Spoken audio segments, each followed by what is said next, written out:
Hola, mira, estoy en el salón 8 y la cámara con el control no me está girando y no estaba enfocando. Sí,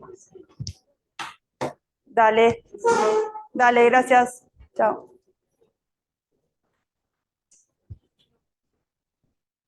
Bueno, bueno, arranquemos. Yo sé que los del Zoom no me ven, pero igual vamos a estar haciendo un repaso, empezando que ya vienen los técnicos a enfocar la cámara. Mientras vamos haciendo un repaso de la clase pasada. ¿Sí? ¿Me escuchan bien? Eso sí. Yo los escucho perfecto. Sí, escuchamos bien, profe, gracias. Bárbaro.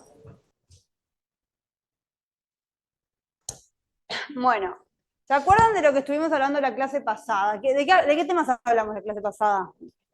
¿Quiénes estaban en la clase pasada? A ver, una idea general de los temas que hablamos, ¿sí? Hablamos del origen, de cómo se clasifican los comerciantes y de los requisitos. Del origen del derecho, hablando del derecho comercial, hablamos de los comerciantes, tiene razón el compañero. ¿Qué otro tema grande hablamos? De los actos de comercio, perfecto. Entonces vamos a hacer una breve idea de todo eso para redondear y arrancar con empresa. ¿Se acuerdan que hablamos del origen del derecho comercial, que nos teníamos que remontar a la Edad Media? Porque era un derecho al final de la Edad Media, que era un derecho consuetudinario. ¿Por qué? Porque se originaba en realidad, la fuente del derecho eran los usos y costumbres, ¿sí? Pero ¿quién lo creaba? ¿Quién creaba ese derecho? ¿De quién surgía? ¿De un rey, del Estado, de un poder legislativo? ¿Quién era el que creaba el derecho que le aplicaba? Los mismos miembros, pasa nomás, los mismos miembros de una corporación. ¿Se acuerdan que dijimos que las personas se unían de acuerdo, se juntaban de acuerdo a la actividad que realizaban? Por ejemplo, el caso típico de esa época, los artesanos con los artesanos, ellos mismos establecían las normas que les iba a aplicar. Entonces, era muy fácil limitar quién entra, quién no, que sea un derecho, lo que se llamaba un derecho de clase, ¿sí? Los que cumplimos tales requisitos entramos, los que no quedan por fuera, y no podía cualquiera dedicarse a lo que quisiera. Entonces, ¿esto qué pasó? ¿Con qué se empezó a cuestionar? ¿Qué hecho histórico dio lugar a que esto, a mirarlo con malos ojos, con mala cara? ¿Se acuerdan de que hablamos?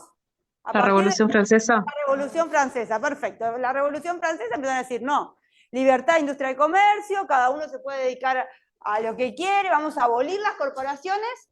Y entonces dicen, está bien, pero ¿cuándo aplicamos qué derecho? ¿Cómo sabemos si es derecho civil? ¿Cómo sabemos si es derecho comercial? El derecho civil está ahí para las familias, para, para los temas, bueno, personales, para todo. ¿Y cómo sabemos cuándo aplicamos uno, cuándo aplicamos otro? Antes era fácil, si era, yo te doy la palabra, si formaba parte de tal corporación, se aplicaba ese derecho. Ahora está, había que lograr entrar a esa corporación. Ahora me dicen, no, vos podés dedicarte a lo que quieras, pero ¿cómo sé qué derecho me aplica?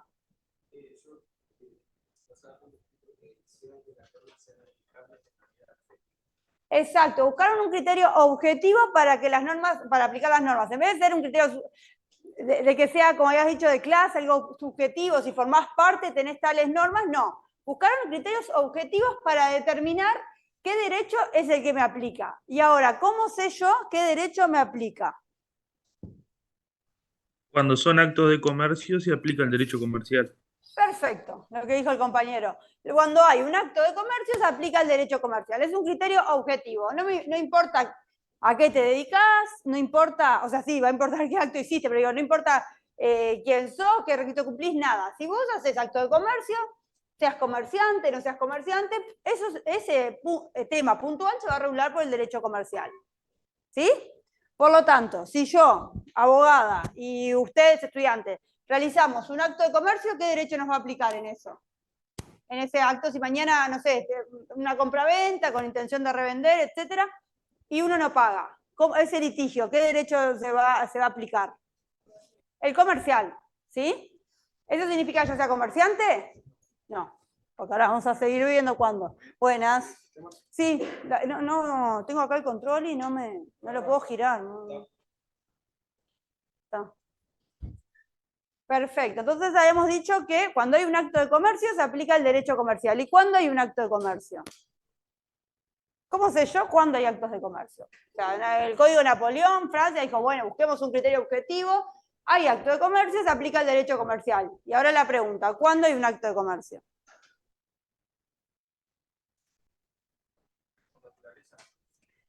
Sí, ahora vamos a ver cómo se clasifican, pero más sencillo que eso, es más obvio. ¿Qué me voy a fijar para saber si esto es un acto de comercio o no, lo que estoy haciendo? En nuestro derecho están mencionados. En nuestro derecho, por ejemplo, es el artículo 7 del Código de Comercio. ¿Sí? Si está dentro de esos casos, es acto de comercio. ¿Sí quedó? ¿Ahí me ven bien? Gracias. ¿Ahora sí me ven y escuchan en el Zoom? Sí, se ve bien. Sí, sí, perfecto. Bárbaro. Sí, se ve impecable. Gracias. Entonces, nada, eso, si es un acto de los mencionados por la norma como acto de comercio, no hay duda, aplico el derecho comercial. Recuerden que además de lo del artículo 7, yo les mencioné que ahí están, puede que haya otros que el propio código después menciona que se olvidó enumerarlos en el artículo 7, pero son actos de comercio también. Igual como generalidad decimos que son los del artículo 7. Después, está bien lo que habían hablado, que si clasificábamos los actos de comercio. ¿Cómo los clasificábamos? Naturales, accesorios y formales. ¿Y cuáles eran los naturales? Cuando lo hacías con reiteración. No, ahí se hay que confundir. O sea, los actos de comercio naturales, si lo hago con frecuencia, es lo que me va a determinar que yo sea comerciante. Pero la pregunta es, ¿cuáles son esos naturales que si hago con frecuencia me vuelven comerciante? ¿Qué significa que el acto sea natural? Que haya intermediación de la oferta y demanda. Perfecto, es eso. Son aquellos que, obviamente, si los hago reiterativamente, me van a determinar que soy comerciante, pero porque tiene que ver con el comercio, con la interposición entre la oferta y demanda de productos, de servicios, ¿sí? Es una actividad comercial. Digo, todos son actos de comercio, pero en esto estoy en la actividad de interposición entre oferta y demanda. Entonces me dicen, esos actos naturales, si los hago reiterativamente, me va a decir el artículo 1, que ahora vamos a ver, son los que me dicen que me determinan que yo sea comerciante. ¿Qué ejemplos de actos de comercio naturales se recuerdan? Por arriba, no los vamos a ver, pero... La compraventa para revender. La compraventa con intención de revender o de alquilar en el mismo estado, o lo podía transformar. Si yo compraba esta mesa y después le agregaba más patas, cosas, cajones, y la revendía, también era comercial, ¿sí? Ahora, ¿toda compraventa con intención de reventa era comercial? No. ¿Cuáles casos no? Había determinados casos que el legislador me dejaba fuera, ¿por qué? ¿Se acuerdan por qué mencionamos? Por ejemplo, los inmuebles, los productos agropecuarios. El tipo de bien. Pero ¿por qué el legislador me dijo, no, estos siempre van a ser civil, no me importa que lo haces con intención de reventa? Porque el legislador en ese momento pensó, estos bienes son demasiado trascendentes para liberarlos a la agilidad del comercio. Queremos que se le dé una formalidad mayor a los negocios sobre estos bienes, ¿sí? Los bienes inmuebles. Por eso, los bienes inmuebles tenían un valor, imagínense en 1866, creo que es, no sé, 69, que decían, esto tiene un valor tan trascendente que no podemos librarlo al comercio, vamos a dejarlo con una trascendencia que se necesite un escribano, que se haga, o sea, con determinadas formalidades que lo mantienen en el ámbito civil, así sea que yo lo compre para revenderlo, porque veo un negocio que me sirve, ¿no? Siempre va a ser civil. Y hay algún caso también que siempre va a ser comercial, ¿se acuerdan? Que en realidad lo hablamos cuando hablamos de otros actos de comercio. ¿Se acuerdan que dijimos que, por ejemplo, todo lo que era marítimo era siempre comercial porque el legislador también en esa época dijo, acá el comercio siempre marítimo? Bueno, ahora voy a eso, está perfecto. Las fábricas, ¿no?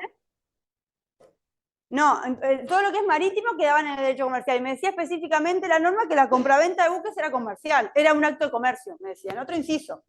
Así como me dijo la compraventa, tales cosas, pues me decía, la compraventa de buques es comercial. Entonces yo, si compro un barco, así sea con intención de revender o no, así sea para quedármelo yo y sea de placer y no tenga nada que ver con el comercio, hoy en día es comercial, es un acto de comercio.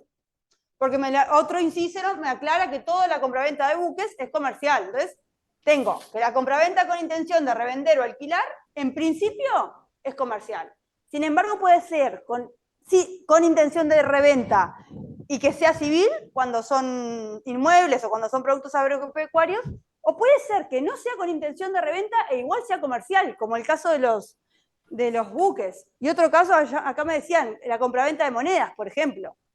Es una compraventa que, o sea, las operaciones de cambio me dicen que siempre es comercial. También me lo dicen en otro inciso. Yo no había pensado en ese, pero también. Es un caso que siempre es comercial. ¿Sí? No importa la intención. ¿Cuáles eran los accesorios?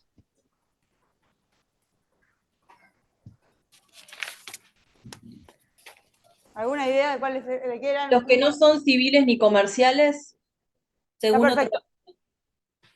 ¿Sí? De por sí no son civiles ni comerciales, pero ¿qué tenía que mirar?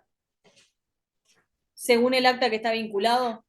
Exacto, tenía que mirar otro acto a ver si era comercial o civil para determinarlo. Por ejemplo, los contratos de garantía, por ejemplo, una fianza, una prenda, bueno, ¿qué está garantizando? ¿Un contrato civil o un contrato comercial? Y eso me iba a determinar si este contrato era civil o comercial, ¿sí? Y después estaban los formales. ¿Cuáles eran los formales?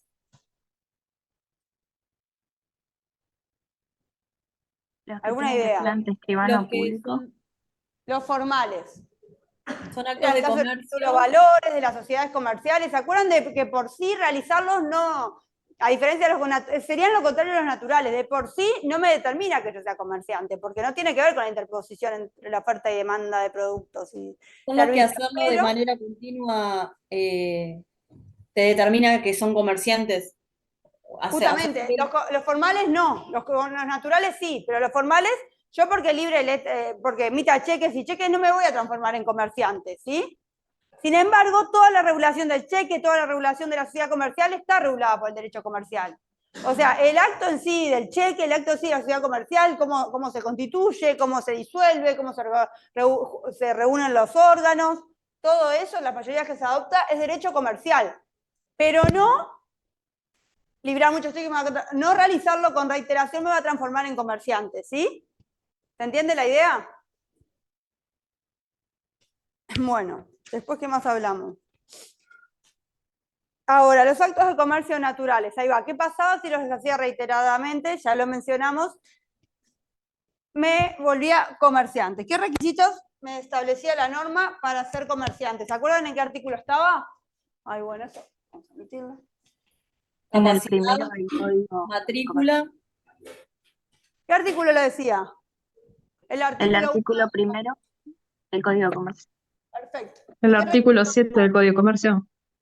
El 7 me decía cuáles eran los actos de comercio. El 1 era el que me decía qué requisitos tenía el comerciante. ¿Cuáles tenía? Capacidad, ¿Qué era la matrícula. capacidad? La capacidad para contratar, ¿qué sería? Era lo mismo que en el Código Civil. Igual que en el derecho civil, ser mayor de 18, todo lo que hablamos, ¿sí?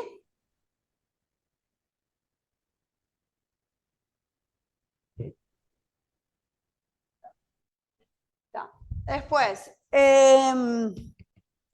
capacidad, ¿qué más? Estar Matrícula. inscripto en la matrícula. ¿Qué particularidad tenía esto que mencionaba el artículo 1? Ya no es como necesario.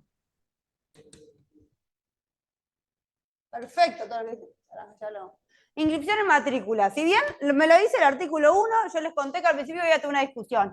¿Es necesario? ¿Es una prueba? ¿Qué hago? ¿Evito ser comerciante solo si no me inscribo? ¿Es tan fácil? Bueno, esa discusión terminó zanjada por el hecho de que la ley de registros omitió incorporar en sus registros la inscripción de la matrícula de comerciante, por lo cual hoy en día ni siquiera está previsto en los registros poder inscribirse.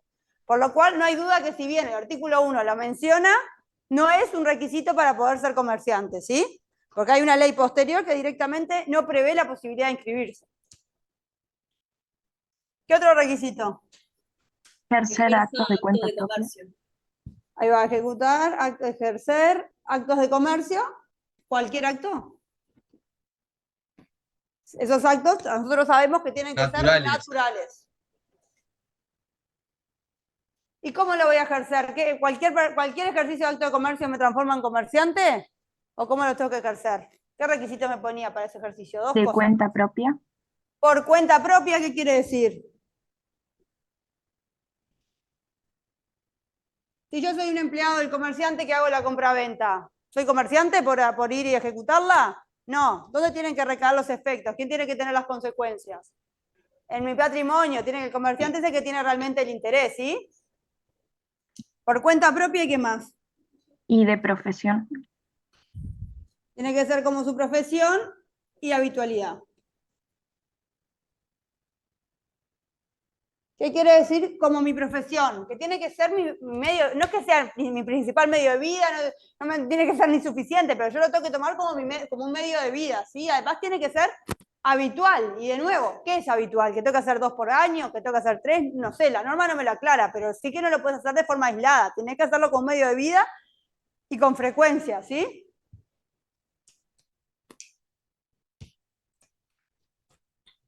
Bueno.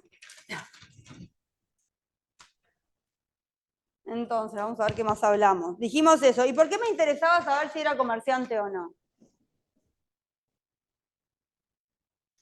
¿Por qué? ¿Qué pasa? Si soy comerciante está perfecto, cumplo con esto. ¿Y? Tengo ¿Tienen ciertos alguna derechos duda? y ¿Querés? ciertas obligaciones. Abajo del todo dice profesión y habitualidad. Perdón. ¿Por qué? Perdón, que dijeron algo y no escuché. Porque se supone que adquirís ciertos derechos y obligaciones cuando sos considerado comerciante.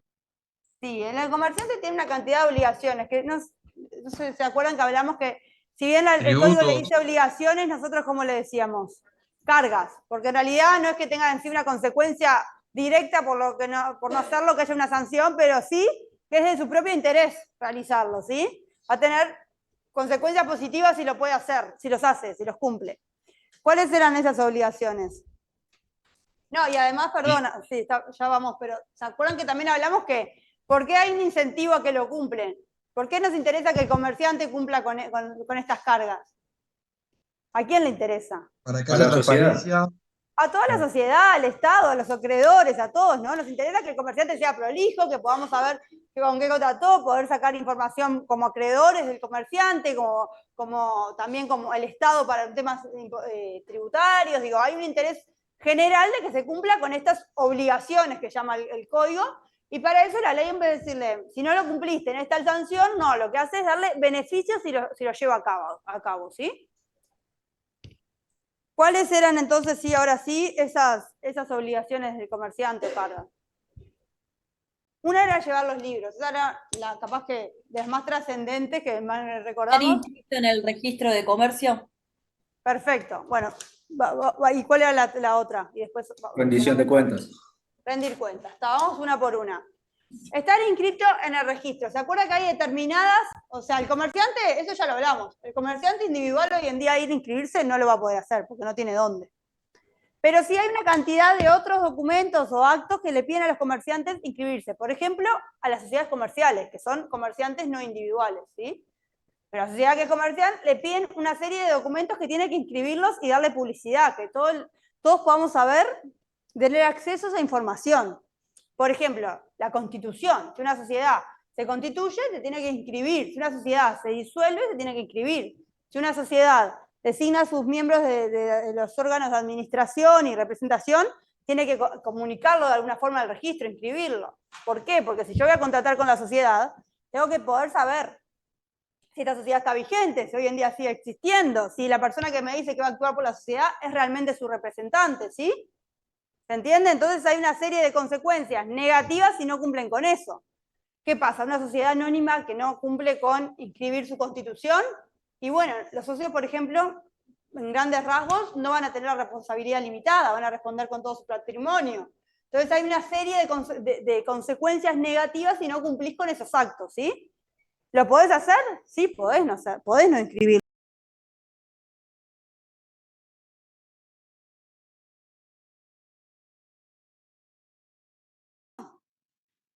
Libros. Y ahora ayúdenme ustedes. ¿Qué libros tenía que llevar?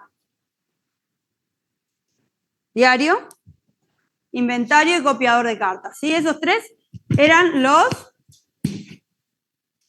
obligatorios. Además, recuerden que yo con las mismas formalidades podías elegir llevar los que quisiera, que iban a tener el mismo valor siempre y cuando los lleve como hay que llevar los libros. Y recuerdan que en materia societaria, en sociedades comerciales, también hay además de estos que tiene que llevar cualquier comerciante individual, hay una serie de otros libros que también les piden. Por ejemplo, Las sociedades anónimas tienen que llevar libro de asistencia a asamblea, libro de actas, de directorio y asambleas, digo, tienen que llevar una cantidad de libros más especiales para las sociedades comerciales, además de la que lleva todo comerciante, individual o no. ¿Sí? ¿Vamos bien hasta ahí? Ahora, ¿por qué era importante llevar bien los libros?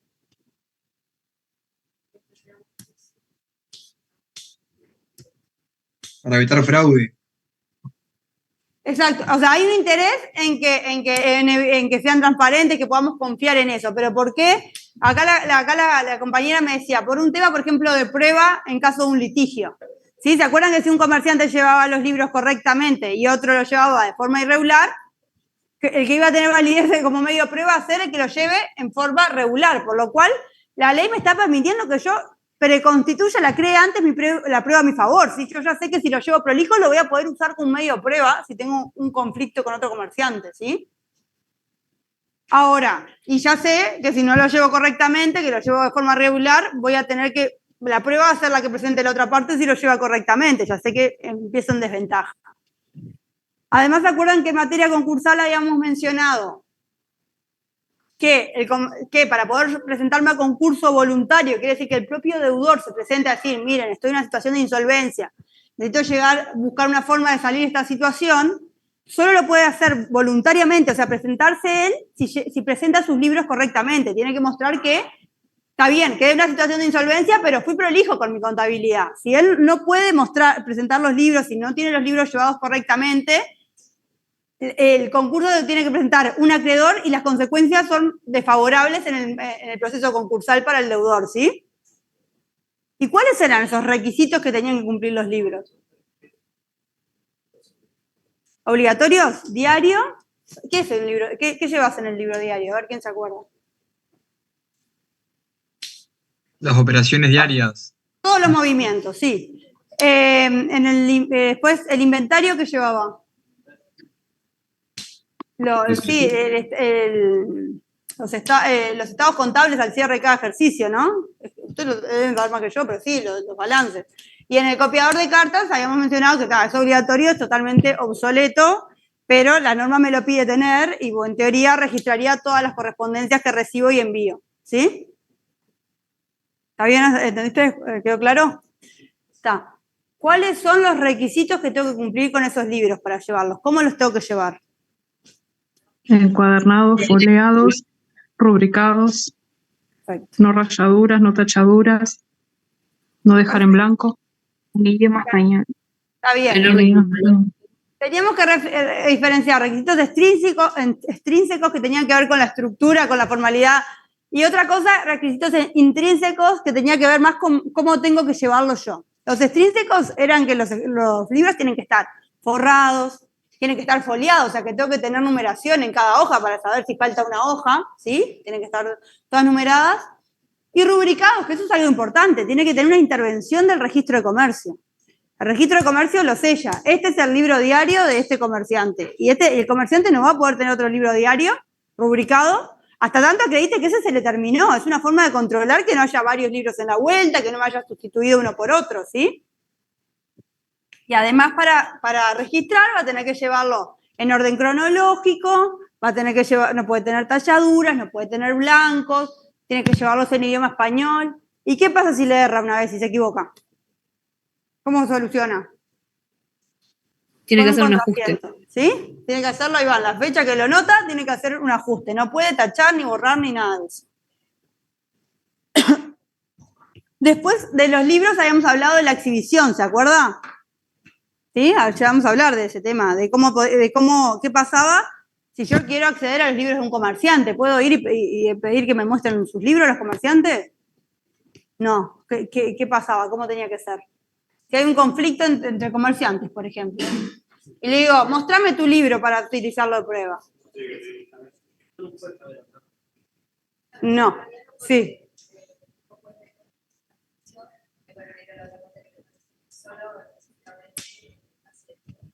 Exacto, la exhibición en principio es parcial, es puntual de lo que se está discutiendo, ¿sí? O sea, tanto el juez como la contraparte lo que me puede pedir es, estamos discutiendo si pagué o no pagué, yo digo que pagué, bueno, mostrame el asiento donde surge que vos pagaste. No me puede decir, bueno, mostrame todos tus libros.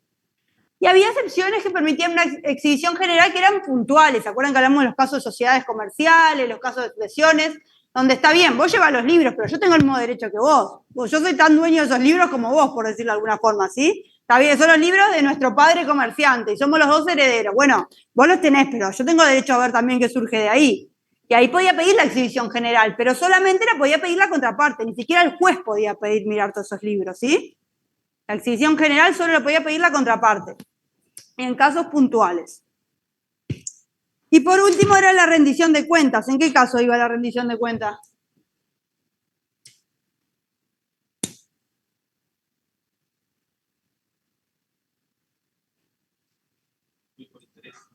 Exacto, en caso que actúe por interés de otros. ¿Se acuerdan ejemplos que vimos? Comerciantes que tenían que rendir cuentas. O se les ocurre, no importa si lo mencionamos. Algún caso que te ocurra a un comerciante que sea comerciante, o sea, que realice actividad comercial, actos de comercio en forma habitual, pero que lo haga por interés, por cuenta de otro y tenga que, cuando termina, rendir cuentas de liquidar los gastos que hubo, esto, lo otro. ¿Se les ocurre o pueden mirar el artículo 7 a ver? Bueno, puede ser, pero piensen en el artículo 7, los actos de comercio, para que hay casos que si lo leen está claro. Rematador, por ejemplo. Perfecto, el remate. ¿Sí? Termina el remate, tengo que decir, cobré este precio, esto te corresponde a vos, acá está mi comisión, esto se lo lleva tal, esto es para los gastos del remate. ¿Queda claro? En Una esos casos hay que inmobiliaria. tener en cuenta. Una inmobiliaria lo que tiene es que no es acto de comercio, ¿no? Pero Un está, corredor digo, de la seguro. idea...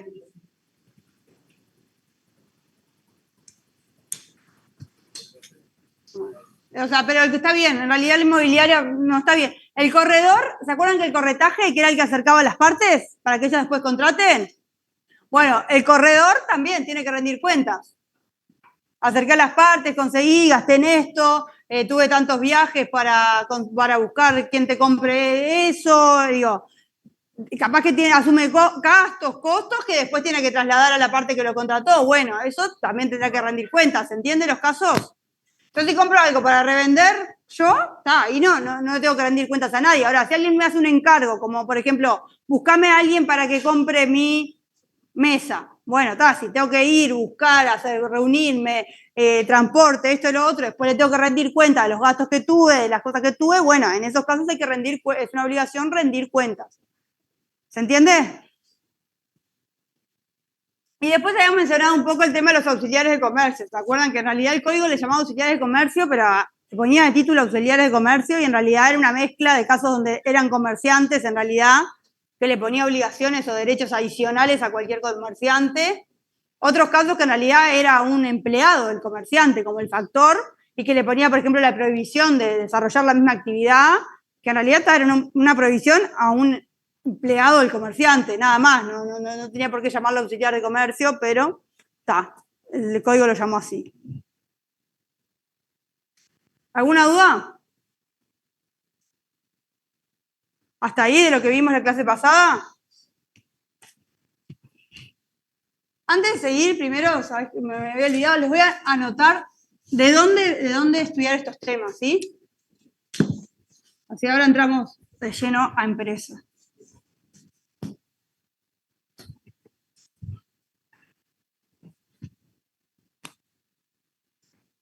Les voy a decir de dónde lo leí yo, digo, de dónde lo preparé.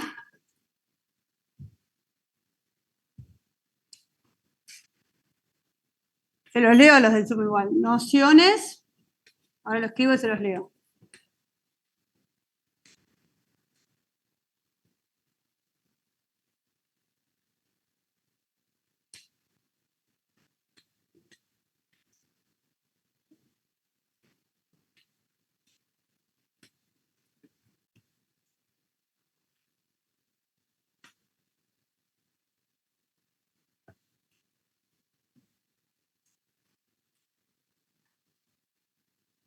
El primero es el libro de Rosa Posiomek y Jennifer Alfaro, que se llama Nociones de Derecho Comercial, ¿sí? Ahí en la página 53 y siguientes está desarrollado este tema. ¿Está? Y el segundo que les iba a poner, porque capaz que es incluso más fácil acceso, porque es un blog. No toca, ahora les leo.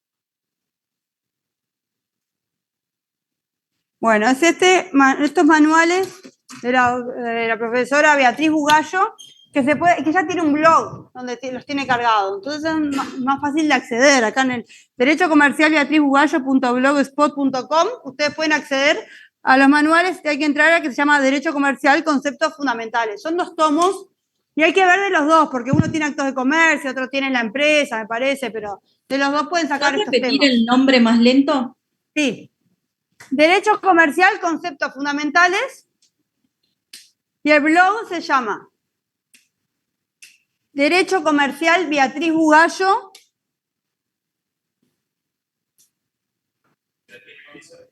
Sí, se los escribo acá, tenés razón. Se los voy a escribir, ¿está? En el chat. Gracias.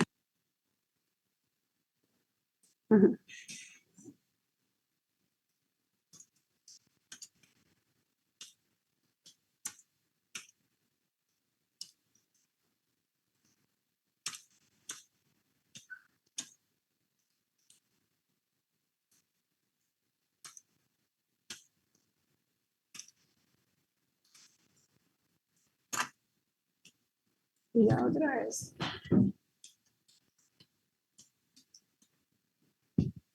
Conceptos.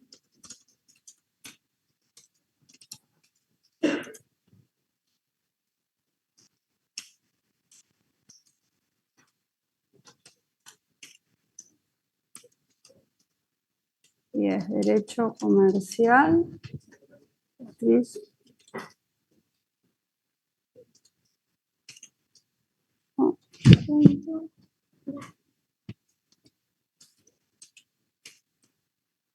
Bueno, ahí quedó. Derecho Comercial Beatriz Bugallo, perfecto.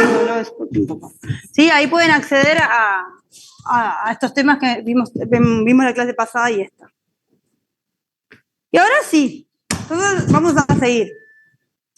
Hasta acá es lo que vimos la clase pasada, más o menos, ¿no? Estamos ahí. Entonces estábamos, bueno, esto es nuestro derecho, nuestra norma, tenemos los actos de comercio, nos define quién es el comerciante. Ahora, cada vez más, no sé si creo que llegamos a mencionarlo, empezó a generar complicación los actos de comercio. No es tan fácil definir si es acto de comercio o no, qué derecho me regula, porque está bien, yo celebro una compraventa y yo soy el comprador, y la verdad que no sé, capaz que ni sé qué intención tiene el que la compra, como para saber qué derecho, no sé ni qué derecho me está regulando, ¿sí? No es tan sencillo el tema de regular compraventa civil, compraventa comercial, ver si es un acto de comercio.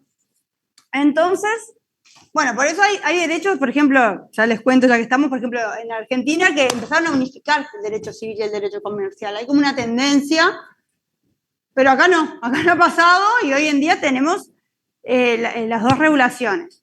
Y empezaron a ver, por ejemplo, en Alemania, en Brasil, a hablarse en vez de actos de comercio, eso a hablarse de empresa, de actividad empresarial. Y hay como una tendencia a ir a ese rumbo, al punto que, por ejemplo, nuestra norma de la ley de concurso, que es del año creo que 2007, si no me equivoco, por ahí, 2000 y poco, habla de actividad empresarial. Y ahí surge la duda, ¿qué es actividad empresarial? ¿Por qué el derecho comercial está tornándose hacia el derecho, hasta la actividad empresarial y ya no tanto a actos de comercio? ¿Qué significa eso? Y ahí nos preguntamos, ¿actividad de empresa es lo mismo que sociedad, por ejemplo? ¿Empresario es lo mismo que comerciante? Bueno, no, eso ya se los adelanto y es lo que vamos a pasar a ver, ¿sí?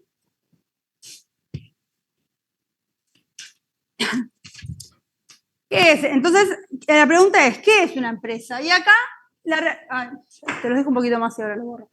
Empresa, la idea de empresa surgió con la Revolución Industrial. Así como veníamos hablando de la Revolución Francesa, que fue un hecho histórico que dio lugar a un cambio, bueno, la Revolución Industrial posteriormente dio lugar a la noción de empresa. Es un hecho histórico, pero que dio lugar a un concepto económico, ¿sí? Es un fenómeno económico.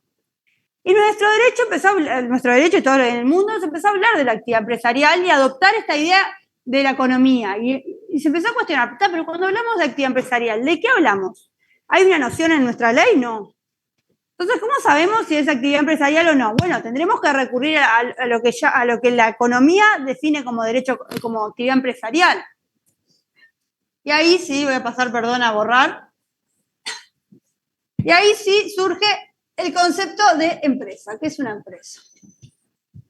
Y en la economía se dice, en materia económica, que una empresa es una organización. ¿Alguien sabe qué? ¿Qué es una empresa? Una organización con fines de Sector lucro. productivo. No. Vamos a ver. De capital y trabajo. ¿Esto significa que tenga fines de lucro?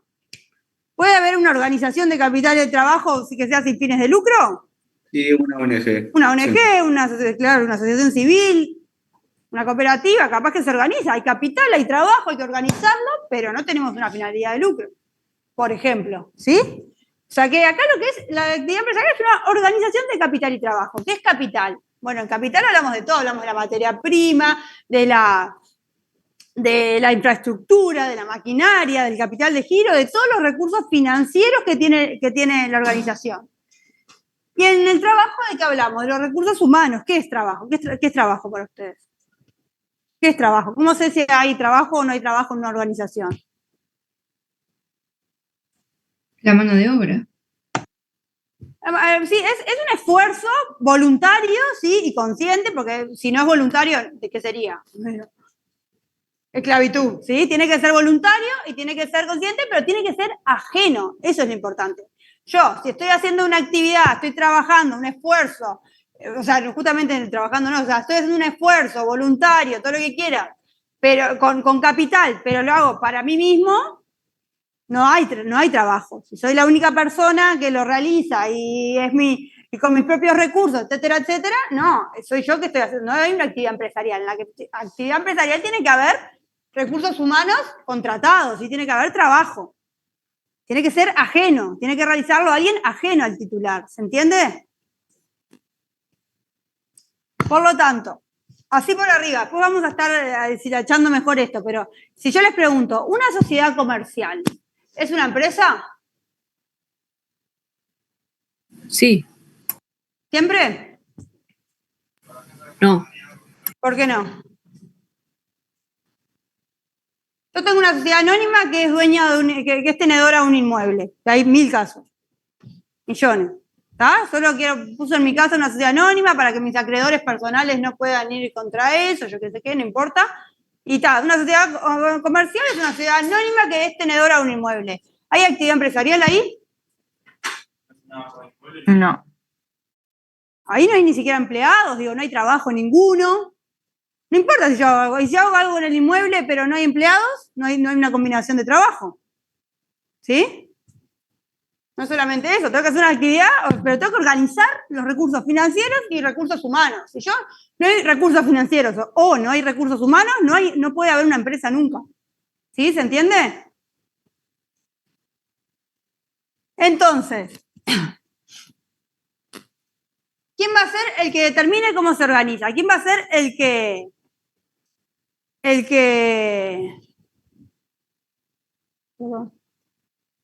Perdón que recién veo que me habían escrito de empresa. ¿Quién va a ser el que dirija cómo se van a administrar, cómo se van a destinar, con qué fines esos recursos humanos se van a utilizar de tal forma, el capital se va a destinar a esto, lo otro? Ese va a ser el titular de la empresa, que va a ser el empresario. ¿Sí?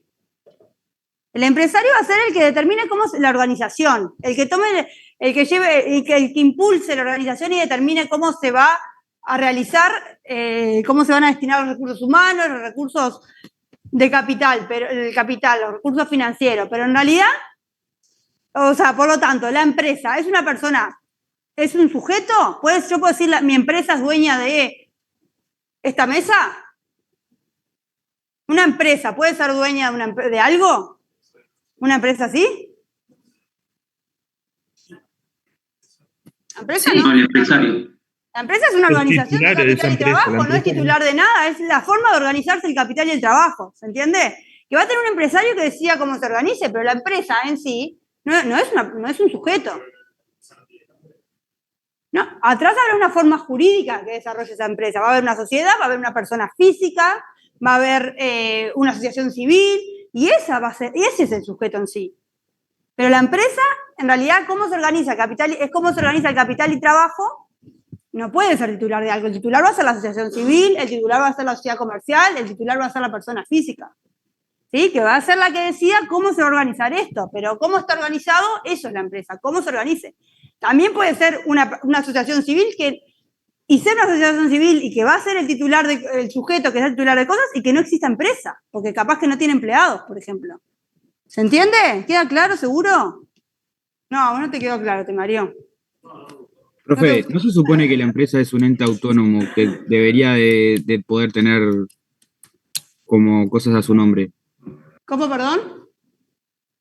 ¿Que no ¿Qué? se supone que la empresa es un ente autónomo? No, la ¿Se empresa es considera cómo se como organiza tal? el capital y trabajo. Y puede haber muchas formas jurídicas que realicen actividad empresarial. Y puede haber las mismas formas jurídicas que no lo realicen, ¿no? Perfectamente. No, digo. Una sociedad comercial, por ejemplo, una sociedad anónima, puede además realizar actividad empresarial o no. Pero el que va a ser propietario de cosas va a ser la sociedad comercial, no. La empresa en sí no es lo que realiza la actividad. ¿No? Porque puede ser una sociedad comercial sin actividad empresarial. O sea, puede haber una sociedad comercial que realiza actividad empresarial. Puede haber una sociedad comercial que no realiza actividad empresarial. La empresa en sí no es una persona que pueda ir y adquirir, comprar cosas. No puede decir la empresa, no, es la sociedad comercial. Que puede realizar o no actividad empresarial, no importa, porque no va a ser la empresa, porque incluso puede hacerlo aunque no realice actividad comercial. Ahí lo ves. Si yo soy una sociedad anónima que realizo actividad comercial y puedo adquirir mesas como sociedad anónima. Y puedo ser una sociedad anónima que no realiza actividad comercial y también puedo adquirir mesas. ¿Quién es? ¿La empresa la que adquiere o es la sociedad comercial? Es la sociedad comercial. Y ponerle sociedad comercial o poner el nombre que quieras. Asociación civil, persona física, no importa, ¿se entiende? Y bueno, que las normas, ahora vamos a ver, pero empieza a hablar, cuando hay actividad empresarial pasa tal cosa, y si no hay actividad empresarial, no me está poniendo en esas situaciones, ¿sí? La empresa es la forma en que se organiza. Los trabajadores, si hay combinación de capital y trabajo, hay empresa, hay actividad empresarial. Si no hay combinación porque falta capital o falta trabajo, no hay empresa. No, la empresa no es una persona jurídica. La persona jurídica, de nuevo, va a ser la sociedad comercial, va a ser la cooperativa, va a ser la asociación civil, ¿sí? La forma jurídica que realiza actividad empresarial, pero capaz que no realiza actividad empresarial. Podrá realizarla o no, imagínense nosotros, personas físicas. Yo capaz que tengo contratado empleados, destino a recursos a algo y realizo actividad empresarial. Pero si yo mañana adquiero bienes, voy a ser yo que lo adquiero. Y si yo misma adquiero bienes sin administrar capital y trabajo, también voy a ser yo. O sea, no es que la empresa lo adquiere, lo adquiero yo. Hay atrás un titular de esa empresa, ¿se entiende? No les convenció. También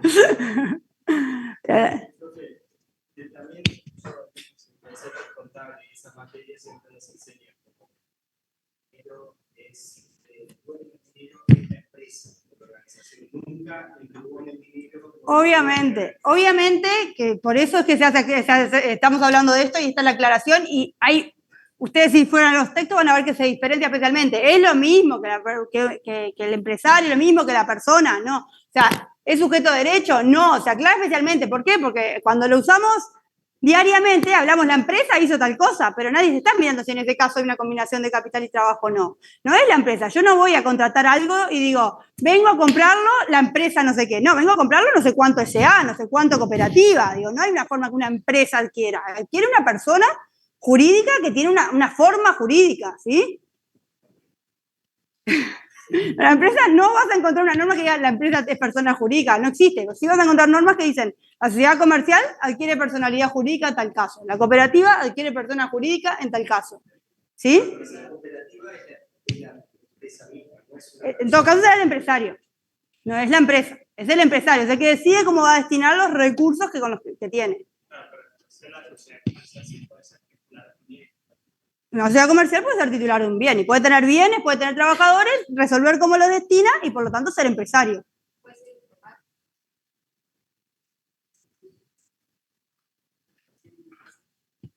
Sería una empresa si trabajamos por algo, o sea, ¿quién sería el empresario ahí?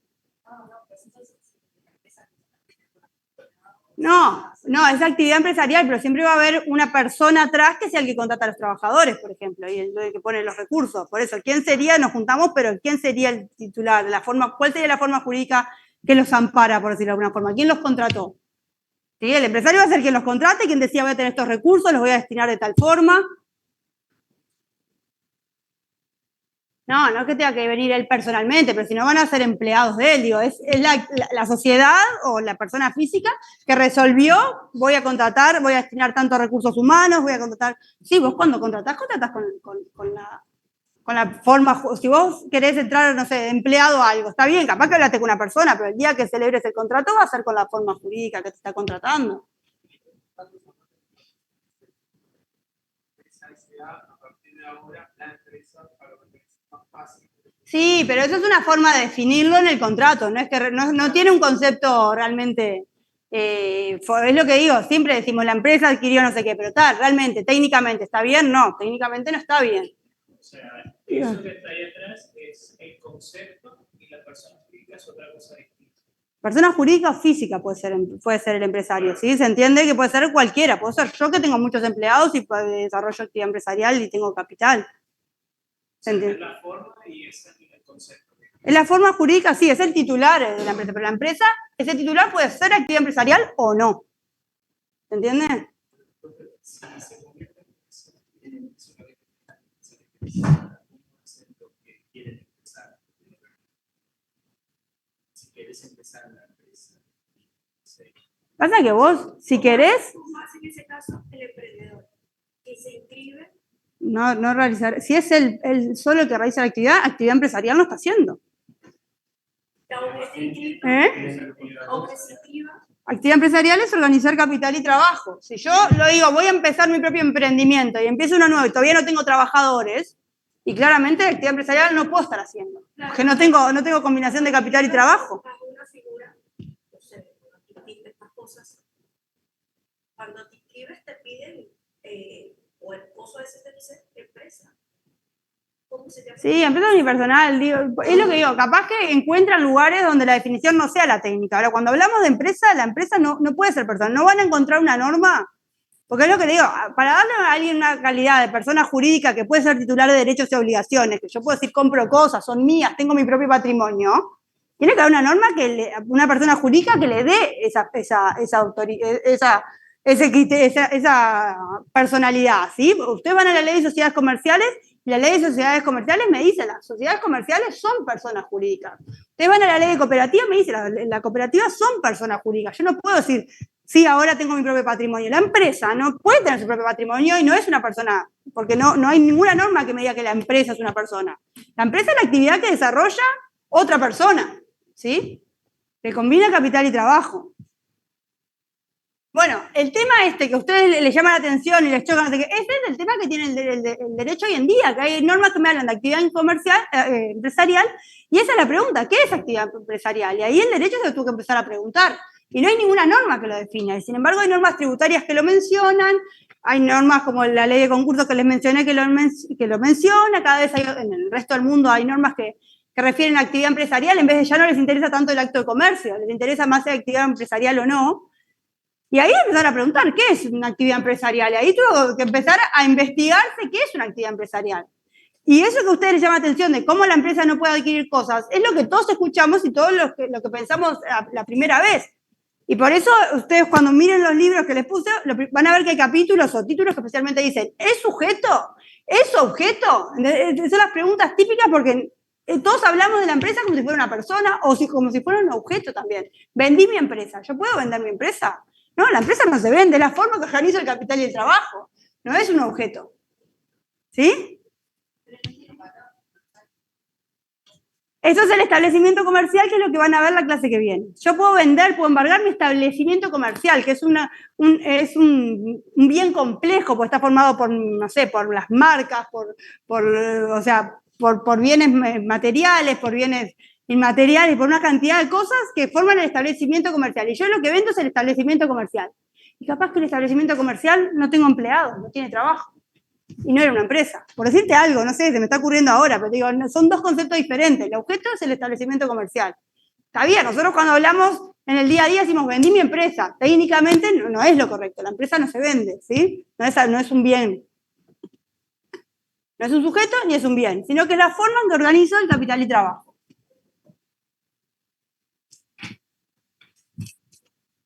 ¿Sí? Hasta ahí, aunque no les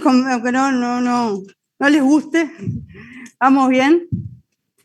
Ahora vamos a ver que habla de los libros, cómo se suelen clasificar según las normas cuando hablan de empresas, porque me hablan de empresas y después empiezan como a hacer clasificaciones. Bueno, me dice la empresa pública, la empresa privada. ¿Cómo se dice una empresa pública o privada? Por el titular, ¿sí? Si es un Estado o si es un privado, ¿sí? Según de quién sea el capital que maneja. Y sí, quién sea así, quién sea el titular, ahí va, quién es el que hace el aporte del capital y el trabajo, quién es que lo contrata. Pública si es del Estado, privada si es de particulares. Después también Mixtas.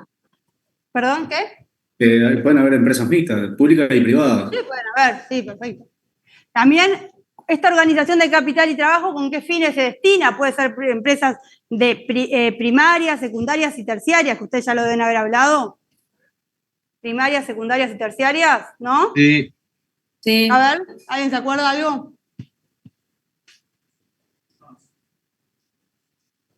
Las primarias es la que utilizan recursos naturales, ¿sí? ¿Se acuerdan? Tipo agropecuarios. Sí. Secundaria, comerciantes y artesanos. Y terciaria, prestación de servicio. La terciaria son servicios como bancos, seguros. Las secundarias es las que transforman bienes, digamos, la metalúrgica, la automotores, ¿sí? La textil. Después también hay normas que me hablan, por ejemplo, les pongo un ejemplo. Inclusión financiera, ¿sí? Me dice, bueno, tienen derecho a una cuenta bancaria, no sé qué, las de empresas de menor dimensión. Y ahí tengo que ir a mirar los activos que tiene, el capital que tiene, si es más de tanto, si es menos de tanto, también me termina diferenciando. Otras normas hablan de pymes o medianas o grandes empresas según la cantidad de trabajadores que tiene, ¿sí? Miro el otro criterio. ¿Sí? Sí.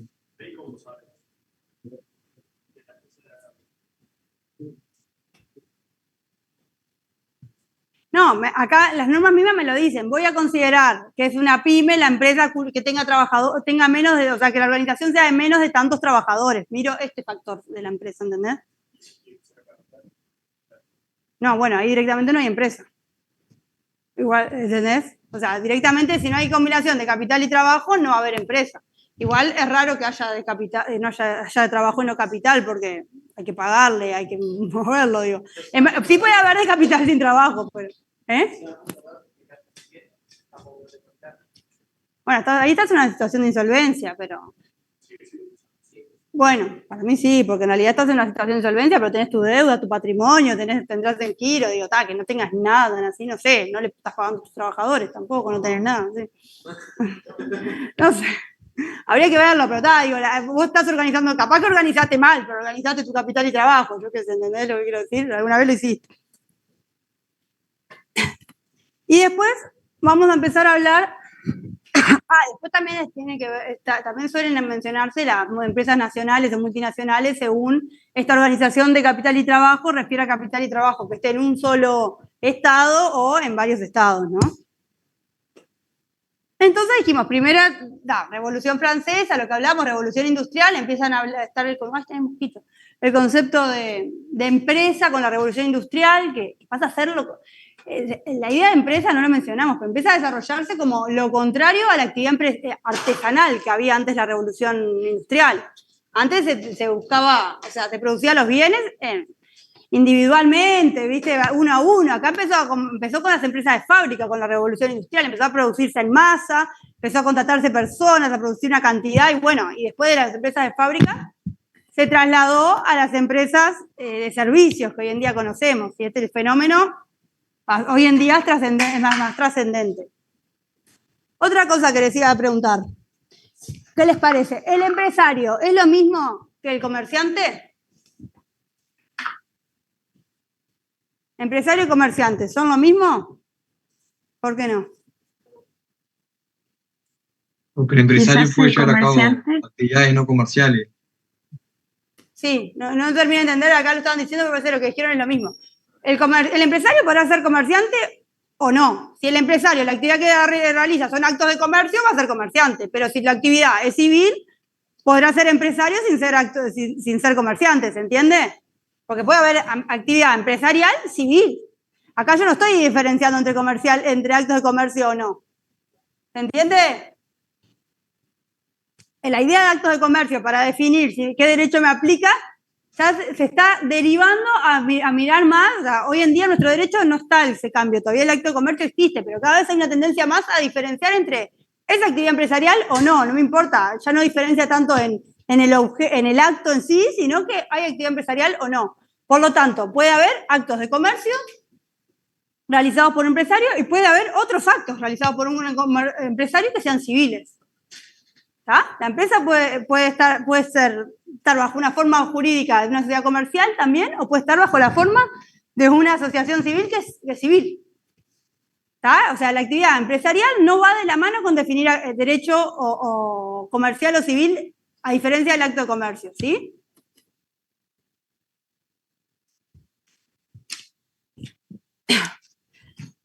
Y bueno, y ahora vamos a hablar hablando de la evolución de lo que pasa a ser cada vez más, que sucede lo que suele llamarse hoy diariamente agrupación o agrupamiento de empresas. ¿Sí? ¿Qué quiere decir esto?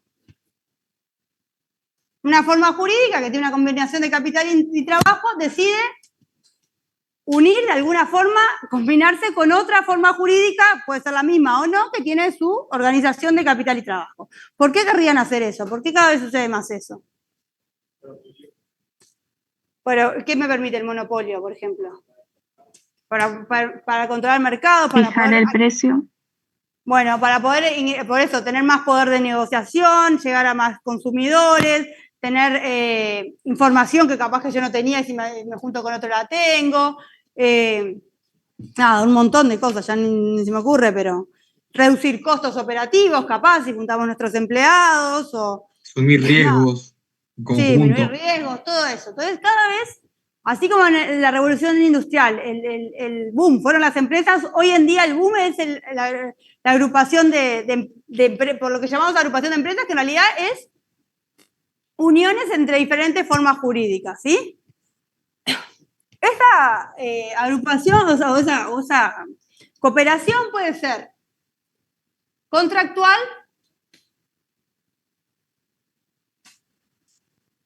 o puede ser de control. Ahora la explico. ¿Qué quiere decir cuando hablamos de contractual? Imagínense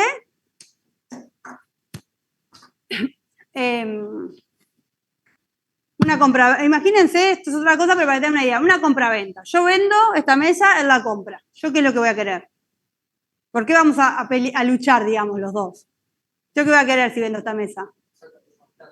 El precio más alto posible. Él va a querer el más bajo posible. O sea, nuestros intereses son contrapuestos. Cuanto más consiga yo, menos va a conseguir él. ¿Qué pasa en los casos contractuales? Imagínense un distribuidor. Un distribuidor dice, está bien, celebramos un contrato, yo tengo mi forma jurídica, la voy a mantener, sigo teniendo mi independencia, mi propio patrimonio. Pero en esto nos unimos con el fabricante y vamos a actuar conjuntamente. Ahí el interés no termina siendo contrapuesto, por eso se le suelen llamar contratos de colaboración. ¿Por qué? Porque cuanto más mercado llego yo, más mercado llega al otro también, los dos tenemos el mismo interés. Llegar a la mayor cantidad de personas. Si al distribuidor le va bien, al fabricante le va a ir bien también, ¿sí? ¿Se entiende la idea?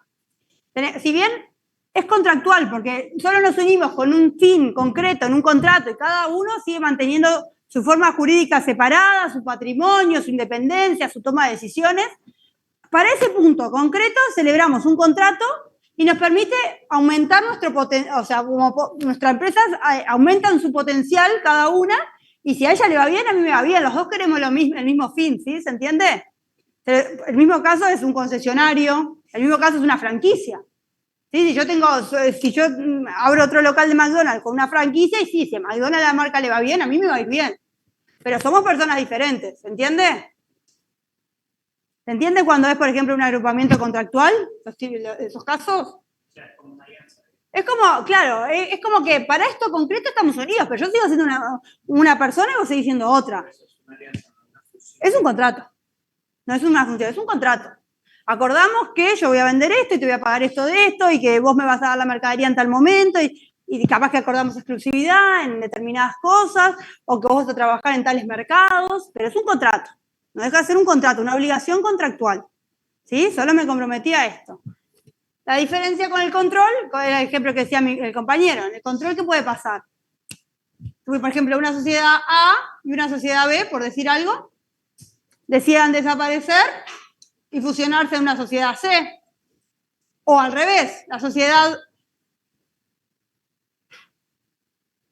Les voy a dar ejemplos por arriba, pero para que vean la diferencia con el contractual. La sociedad A dice, voy a absorber a la sociedad B. La sociedad B desaparece y ya no va a tener sus propios órganos, ya no van a tener su propio patrimonio, sino que va a formar parte de la sociedad A, y ahí van a quedar absorbidos todos sus trabajadores, su capital, etcétera, etcétera. Toda su empresa va a quedar dentro de la forma jurídica A. ¿Se entiende? Otra opción, que A compre las acciones de B, por ejemplo, y ahí también, si bien este va a tener su propio patrimonio, la verdad es que A va a ser el que la controle, el que la domine, porque va a ser el dueño de las participaciones, ¿sí? ¿Se entiende la diferencia entre el agrupamiento contractual y el agrupamiento por una forma de control? Puede ser una fusión, puede ser absorción, puede ser compra de participaciones, puede haber varias formas, pero la diferencia es que en uno es puntual un contrato, un acuerdo, donde nos obligamos a realizar algo para potenciarnos, pero es un acuerdo para realizar algo, y en el otro realmente, o hay una mezcla realmente del capital y trabajo, o uno domina al otro porque es el que toma las decisiones del otro, entonces hay un cierto control, ¿sí? ¿Queda claro los dos ejemplos?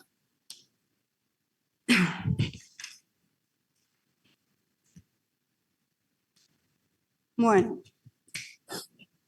Y ahora, por último, vamos a hablar. Recuerden que cuando hablamos de empresa, ya me parece que quedó bastante claro, pero vamos a repetirlo.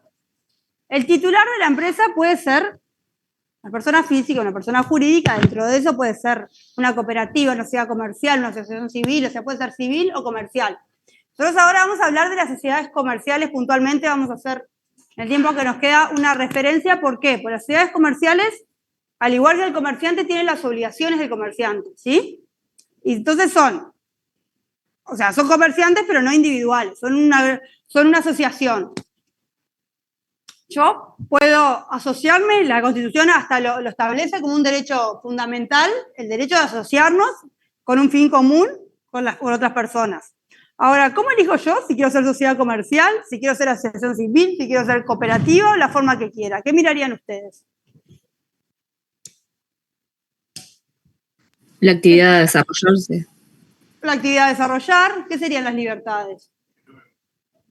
Bueno, las formas de control que tengo, por ejemplo, si puedo tener facilidad para tomar decisiones o no, qué mayorías necesito para tomar decisiones, por ejemplo, ¿qué más mirarían? ¿Cuál es la finalidad? Si tengo finalidad de lucro o no, por ejemplo, ¿qué es lo que quiero yo? ¿Quiero tener ganancias o quiero tener un fin benéfico? Sí, ver si los bienes, si responden los bienes personales ante una deuda o no. Perfecto. ¿Quién va a responder ante deudas de ese sujeto nuevo que se forma? ¿Sí? ¿Quién va a responder por sus deudas? Todo eso es lo que voy a mirar. Ahora vamos a hablar de las sociedades comerciales, ¿sí? Para ver qué características tienen las sociedades comerciales, rápidamente, para ver. Yo elijo ser sociedad comercial.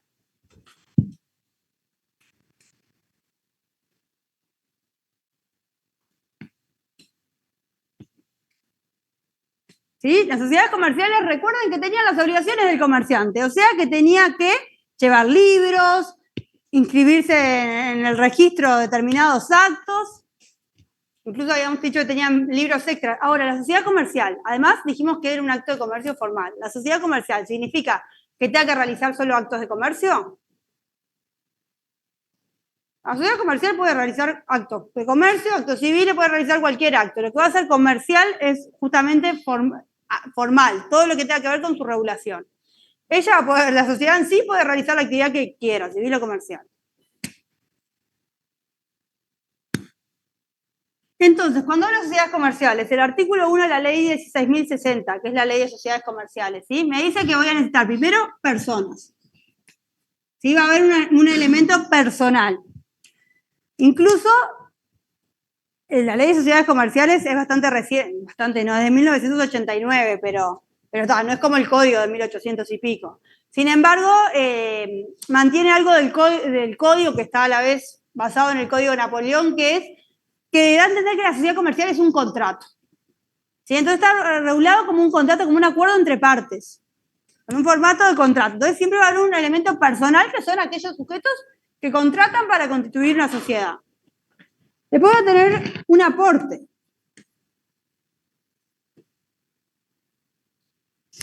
¿Sí? Yo sé que...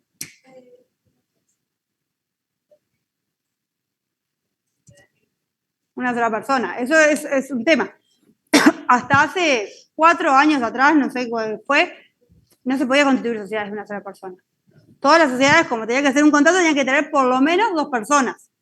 Ahora surgió un nuevo tipo social, que son las sociedades por acciones simplificadas, que tienen 4 o 5 años, que es la primera vez que la ley me dice, podés constituirlo con una sola persona. El formato es como un contrato. Lo resuelvo constituir como si fuera un contrato, ¿sí? Lo que resuelvo, que lo puede hacer uno solo. Hasta hace unos años atrás ni siquiera podía, siempre necesitabas por lo menos 2 personas.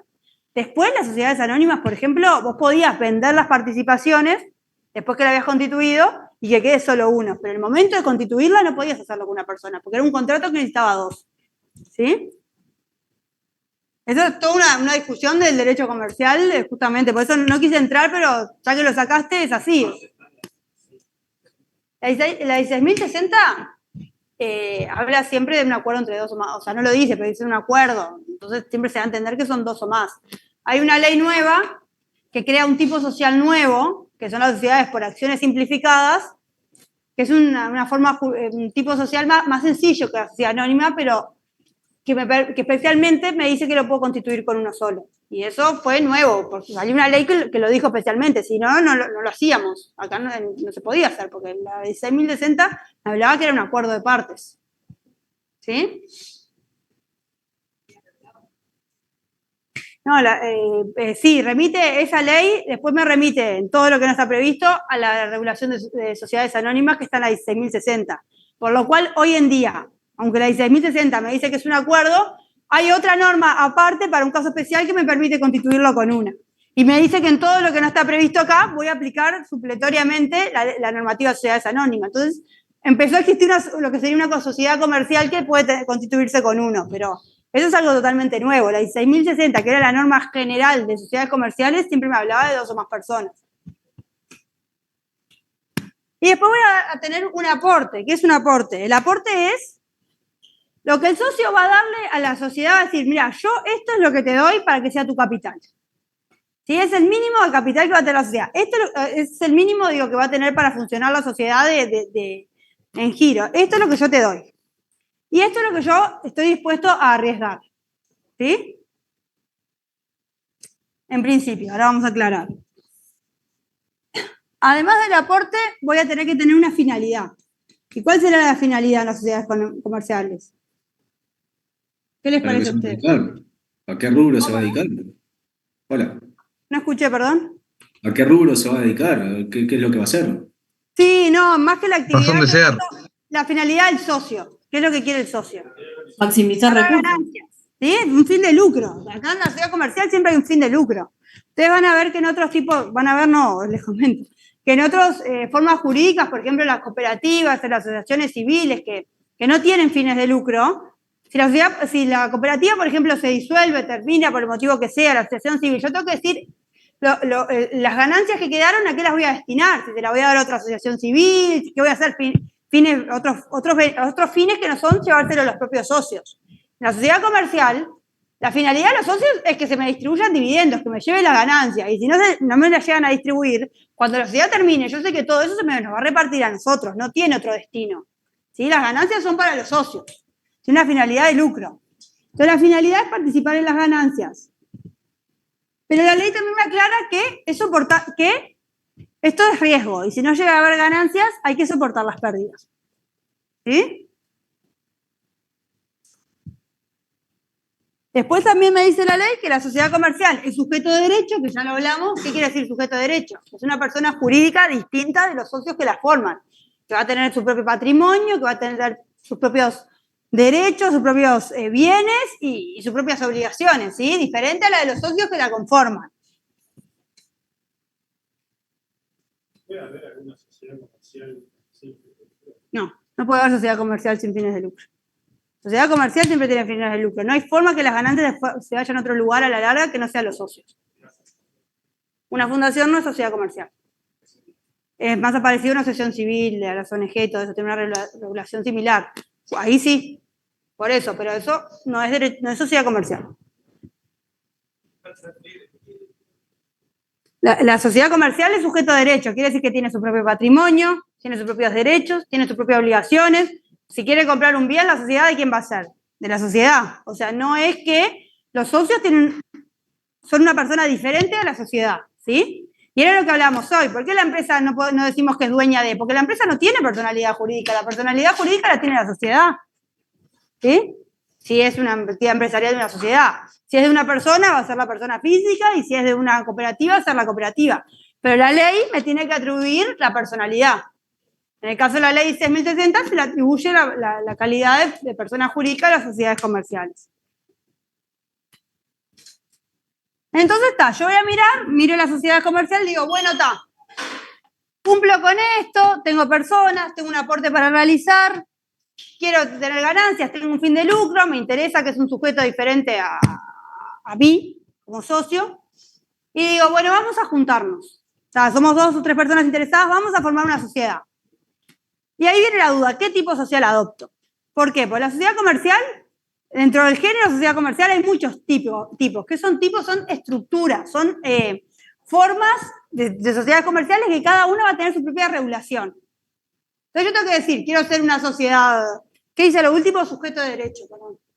Yo quiero ser una sociedad anónima, o quiero ser una sociedad por acciones simplificadas, que hablamos de eso, o quiero ser una sociedad colectiva, o quiero ser una SRL. ¿Qué voy a adoptar? Y bueno, vamos a ver la regulación de cada una, a ver qué es lo que me sirve, ¿sí? O sea, no todas las sociedades comerciales están en la misma situación, pero sí todas cumplen con esto. ¿Sí? Esto tienen en común. No va a haber sociedad comercial que no tenga fines de lucro. Ahora, no es lo mismo una sociedad anónima que una sociedad colectiva. ¿Por qué? Porque tienen una regulación diferente. Son un tipo social diferente, pero todas cumplen con estas características. Entonces, los diferentes tipos sociales, hay como 6, 7, no sé. Pero todos se pueden diferenciar o se encuadran entre una diferencia entre sociedades personales y de capital, que ahora vamos a ver qué es. Hay sociedades que son netamente de capital, como puede ser una sociedad anónima o una sociedad por acciones simplificadas. Hay sociedades que son netamente colectivas, personales, que son, por ejemplo, sociedades colectivas, que ahora vamos a ver las características. Y hay tipos sociales que tienen una mezcla un poquito de cada cosa, que están en un intermedio. Yo tengo que ver qué quiero. Una sociedad más de capital, una sociedad más personal, una mezcla de ambas, qué es lo que me sirve. ¿Está? Entonces ahora vamos a ver la diferencia. Imagínense, para empezar a entenderlo, que yo quiero poner un cuadro en mi casa. Entonces vamos a empezar de nuevo. Imagínense que yo quiero comprar una mesa. Y voy y le digo a una persona, mañana te voy a comprar una mesa, dale, mañana te la doy. Voy al otro día y me dice, ¿sabes qué? La persona que te la iba a vender falleció, pero te la doy yo que soy el hijo. Ok, bárbaro. Te doy la plata, ¿me cambia algo a mí? ¿Me cambia algo que me la dé él o su hijo o su padre? Nada. Ahora, imagínense que yo quiero hacer un cuadro para mi casa. Entonces me gusta uno como pinta y le digo, hola, vengo a comprar quiero que me hagas un cuadro. Dale, vení en 3 días. Vuelvo a 3 días y me dice, mira, mi padre falleció, pero te lo hice yo el cuadro. ¿Me da lo mismo? No. ¿Por qué? Porque ahí yo contraté por la persona, o sea, me interesaba quién era la persona, no me daba lo mismo que fuera otra, ¿sí? Había unas características que tenía la persona que me interesaba que fuera esa y no otra. Entonces hay cosas que a mí me da lo mismo, si sos vos o si es otro, y hay otros casos donde la obligación era contigo, no me da lo mismo que me transfieras a otro, ¿sí? Esto es lo que pasa entre las sociedades colectivas y sociedades personales. Vamos a poner acá. ¿Y se ve? Sí. Personales Y colectivas no, y de capital. ¿Qué pasa? En las sociedades personales, imagínense, importa mucho más el elemento personal, ¿sí? O sea, imagínense que somos 3 abogados que vamos a abrir un estudio juntos y decimos, bueno, vamos a hacer una sociedad juntos. ¿A mí da lo mismo que mañana en vez de vos esté otro? No, porque somos 3 abogados. ¿Sí? Entonces el elemento personal es más importante. Nos acordamos que somos nosotros. Ahora, capaz que yo no sé nada sobre venta de sillas, pero hay un negocio de venta de sillas que está funcionando y yo quiero aportar ahí y llevarme las ganancias. Y confío en que los directores, los administradores lo hacen bien, y la verdad que los socios nadie sabe nada, pero nosotros le damos el capital para que ellos lo administren. Esas son sociedades más de capital, porque acá lo que importa es hacer el aporte y llevarme las ganancias, pero los socios no importa quiénes son, no nos interesa, ¿sí? O sea, un socio contrata, ingresa a la sociedad sin importarle quiénes son los otros socios, lo que le importa es que pongan el capital. ¿Se entiende por arriba la diferencia para ver ahora las caracteres? O sea, en uno me importa quiénes son los otros socios, ¿sí? Yo como socia me importa quiénes son los otros. En el otro no me importa quiénes son los otros socios, lo que me importa es que hagan su aporte que tienen que hacer y nada más, ¿sí? Que pongan lo que se comprometieron a poner. No me importan las características personales del socio. Entonces, ¿qué va a pasar? Ahora les leo a los que están. Transferencia de las participaciones. En una sociedad personal, ¿qué pasa si quiero transferir mi participación en la sociedad? Soy socio y digo, me quiero abrir de esto. ¿Puedo ir y venderlo así como así? No. ¿Qué me va a pedir la ley? En el caso de las colectivas que son el extremo de personales, y bueno, que haya unanimidad de acuerdo de los otros socios. Si los otros socios no están todos de acuerdo, no se pueden transferir. ¿Se entiende? O sea, me limita la posibilidad de ingreso de otra persona. Perdón, en cambio, lo primero, clasificación. Personales y de capital. ¿Cómo es la transferencia? En las personales es limitada, en las de capital es de fácil movilidad. Como dice. Libertad le voy a poner. ¿Qué? Transferencia. Transferencia, sí, de las participaciones. Yo tengo acciones de una sociedad anónima, por ejemplo, y yo las puedo vender y transferir y ni siquiera tengo que avisar a nadie. Te comunico después. O sea, tengo que avisar después que ya lo hice. Mirá, yo soy el nuevo accionista. Pero no le tengo que pedir permiso a nadie. Lo hago sin que los otros socios se enteren siquiera, ¿sí? ¿Se entiende la diferencia entre un caso y otro? Y por eso, las sociedades de capital, las participaciones, están representadas en títulos que son fácilmente transmitibles. La acción es un título valor. Usted no lo vio, después lo van a hablar, títulos valores, pero es un documento que se transmite con la entrega y que está separado del contrato de constitución. Profe, ¿se anima a repetir la clasificación esa? ¿Cómo, perdón? ¿Se anima a repetir de vuelta la clasificación? ¿Entre personales y de capital? Sí. ¿De la transferencia cómo es? ¿O hasta dónde? ¿Desde dónde? Sí. Eso. La transferencia en las sociedades personales no es libre. Tienen que tener la autorización de los otros socios. Entonces, si quiero vender mi participación, tengo que pedir la autorización a los otros socios y tienen que estar de acuerdo. En cambio, en una sociedad de capital, la transferencia es libre. Yo para vender una acción no tengo que pedir permiso a nadie, voy y la transfiero. ¿Y eso en qué se va a ver reflejado? Por ejemplo, esto para que lo sepan, pero vieron que hablamos de que tiene una estructura de un contrato la constitución de una sociedad comercial. Bueno, cuando son sociedades personales, cada modificación de un socio voy a tener que modificar ese contrato y a inscribirlo en el registro y darle toda la información. Va a ser una modificación del contrato donde todos los socios estén de acuerdo. ¿Por qué? Porque todos tienen que estar de acuerdo. En cambio, en las sociedades de capital, las participaciones se representan, en vez de estar en el contrato, se representan en títulos que son fácilmente transmisibles y negociables, como las acciones. ¿Sí? Son documentos que van a estar separados del contrato y que yo puedo vender y transferir fácilmente, ¿sí? ¿Se entiende la idea? Entonces yo después, le comunicaré por determinadas obligaciones que hay a la sociedad, le aviso quién es el nuevo socio. Pero en realidad nadie me tuvo que dar permiso, puede entrar cualquier persona. Porque yo ya hice el aporte, que era a lo que me obligué, y a nadie le importa quién soy yo. Después, ¿cómo va a ser la responsabilidad de los socios? Por las deudas de la sociedad.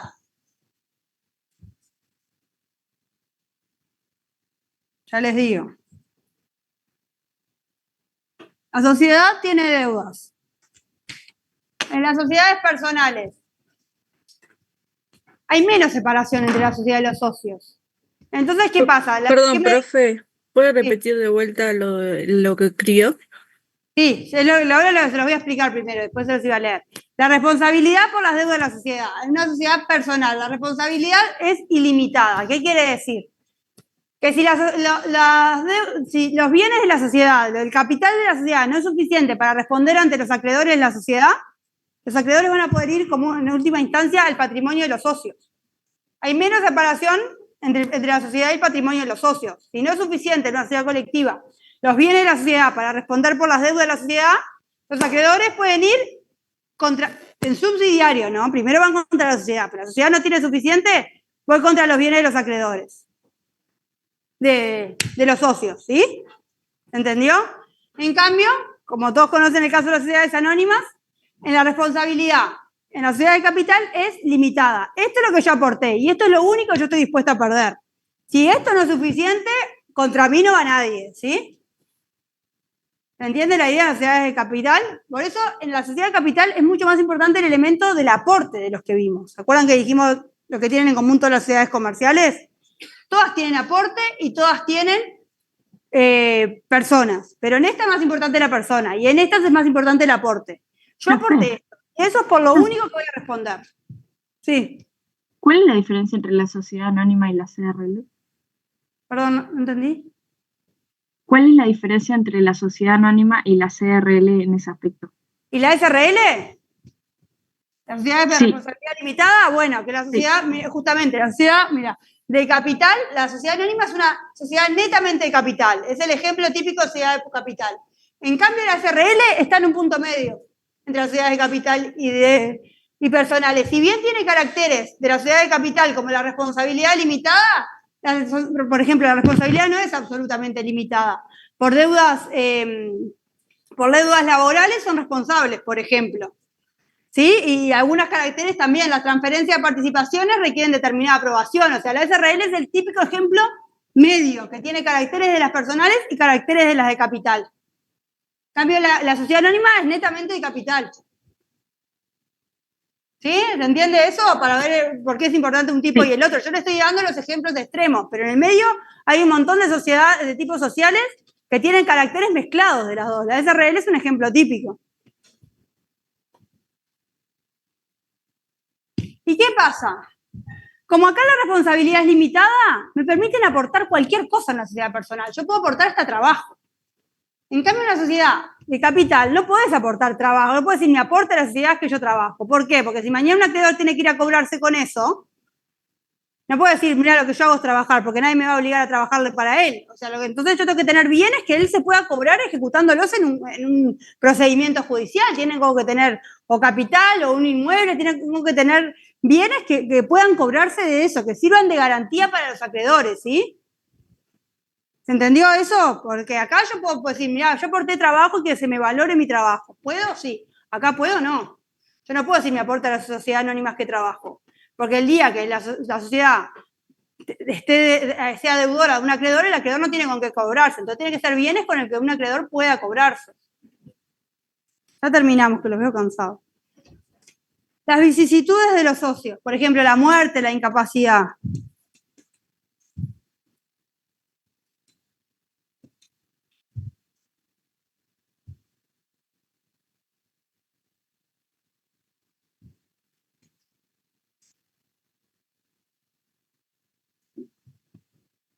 ¿Qué pasa que si fallece un socio, si se incapacita o pasa algo?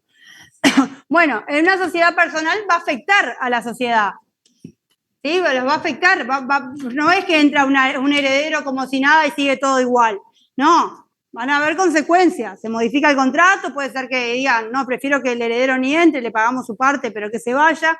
En cambio, en una sociedad de capital, las acciones son un bien más, como un inmueble, como cualquier cosa. Se va a seguir funcionando y nada va a cambiar en la sociedad. Va a seguir funcionando con los herederos que correspondan, ¿sí? No hay modificaciones. Y el último, los veo cansados. Separación entre los órganos. ¿Qué pasa? En una sociedad de capital, ¿qué órgano? Bueno, no tienen por qué saber cuáles son los órganos, pero está el órgano de gobierno, que sería la reunión de socios, y está el órgano de administración y representación. El órgano de administración y representación puede llegar a ser mucho más importante, porque los socios capaz que no tienen injerencia en el día a día de la sociedad. No tienen por qué tener. Yo solamente hice mi aporte y voto a quien quiero que esté ahí, que va a ser el que se encargue. ¿Sí? O sea, hay una separación mucho mayor entre los órganos de la sociedad. En cambio, las sociedades personales, si nosotros nos reunimos y decidimos armar una sociedad juntos, porque somos 3 abogados, y probablemente vamos a hacer lo que nos encarguemos de la administración de la sociedad también. Al punto que la ley dice, si no se designa administrador, las sociedades personales, cualquier socio va a poder representar, me lo está diciendo. Los socios van a encargarse de esa función. En una sociedad capital no me dice eso, porque el socio capaz que no sabe nada del rubro que está manejando la sociedad. La sociedad capaz que se dedica a fabricar bancos y venderlos, y el socio no tiene nada que ver con ese rubro, no tiene por qué. En cambio, en las sociedades personales suele haber mucha mayor conexión entre la actividad de los socios y lo que hace la sociedad. ¿Por qué? Porque justamente contratamos con él por lo que hace. ¿Sí? Porque le da un aporte, un valor a la sociedad. ¿Se entendió la idea de la diferencia entre las sociedades de capital y personales? O sea, no lo tienen que saber, pero más o menos visualizar cuál es la idea para ver yo cuando voy a elegir qué sociedad quiero, qué es lo que tengo que mirar. ¿Por qué me hablan de tantos tipos sociales? Bueno, ¿cuál es la diferencia entre uno y otro? ¿Quedó claro la diferencia también entre ser empresario y comerciante? Entre ser empresa y sociedad, todo eso. Quede claro que la empresa no es un sujeto, no es un objeto, que comerciante puede ser empresario o no. ¿Sí? ¿Alguna duda de lo que vimos? ¿No? Bueno, entonces dejamos por acá, la clase que viene van a seguir con establecimiento comercial. Profe, ¿podría repetir lo de incapacidad y lo último? Sí, que las vicisitudes de los socios, como puede ser la muerte, la incapacidad, tratándose de una sociedad personal, lo afecta. ¿Por qué? Porque no puede entrar mi heredero así como así. En cambio, una sociedad de capital no me afecta, va a ser lo mismo que cualquier otro bien. El heredero va a venir y va a decir, ahora el accionista soy yo, y nadie puede cuestionarlo y no puede pasar nada, y no pasa nada, sigue funcionando todo igual. En cambio, una personal van a haber que modificar el contrato. Y lo último que hablaba era de la separación entre los órganos. Dije que en las sociedades personales la separación entre los socios y los administradores suele ser menor. ¿Por qué? Porque si yo contraté con ese socio porque sabe de algo, probablemente esa sea la actividad que desarrolle la sociedad, sea que me interese que administre él. En cambio, en una sociedad de capital, capaz que la actividad de la sociedad, yo soy socia, pero no tengo ni idea ni me interesa, hay una mayor separación, yo solamente cumplo realizar mi aporte y llevarme las ganancias, pero en la administración no participo, ¿sí? ¿Se entiende la idea? Sí, sí, Una sí. pregunta.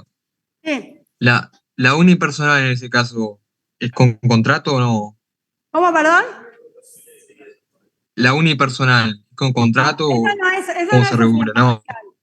Una unipersonal no es sociedad comercial. Una unipersonal es combinación de capital y trabajo, pero que el titular es una persona, no es una forma jurídica. Pero no tiene que ver con las sociedades comerciales.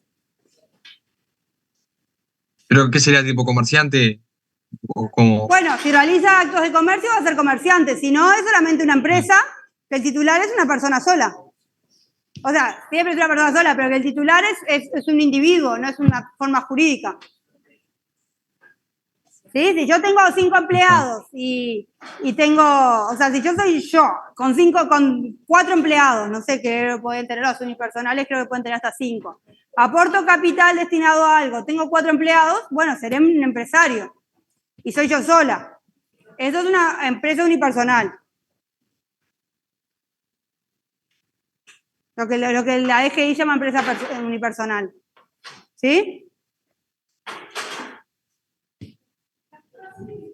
Muchas gracias. Chao.